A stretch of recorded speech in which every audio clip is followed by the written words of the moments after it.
त्याच्यातल्या कुठल्याही प्रश्नावर कार्यवाही ही झालेली नाही।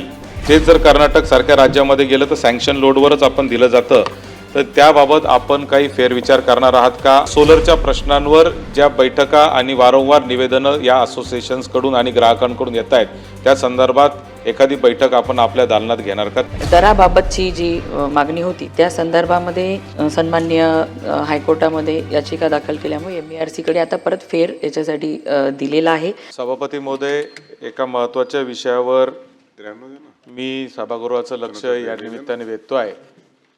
मागच्या अधिवेशनात देखील या विषयावर चर्चा झाली होती आणि माननीय मंत्री महोदयांनी सभागृहात सांगितलं की आपण एक बैठक या सौर ऊर्जा आणि इतर जे दरवाढ झालेली आहे महावितरणच्या वतीने त्या संदर्भात आपल्या दालनामध्ये एक बैठक घेण्याचं निश्चित झालं। त्याची बैठक देखील आपण घेतली। तर ही बैठक सभापती महोदय मागच्या अधिवेशनाच्या काळामध्ये देखील झाली।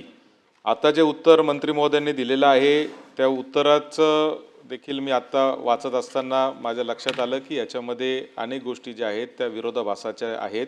मात्र एका गोष्टीसाठी मला या निमित्ताने सरकारचं अभिनंदन करायचं आहे की मागच्या 4-5 महिन्यामध्ये महावितरणचा क्रमांक देशात 1 नंबरला आला असं आपलं म्हणणं आहे। त्याबद्दल मी मंत्री महोदय आपलं आणि सरकारचं या निमित्ताने अभिनंदन करतो।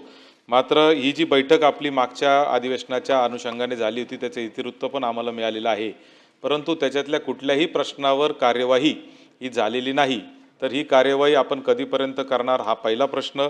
आणि ज्या पद्धतीने महाराष्ट्रामध्ये मागील 12 महिन्यांचा सरासरी वापर करून त्या पद्धतीने सौर प्रकल्प करायला परवानगी आपण देतोय, तेच जर कर्नाटक सारख्या राज्यामध्ये गेलं तर सँक्शन लोडवरच आपण दिलं जातं, तर त्याबाबत आपण काही फेरविचार करणार आहात का हा दुसरा प्रश्न।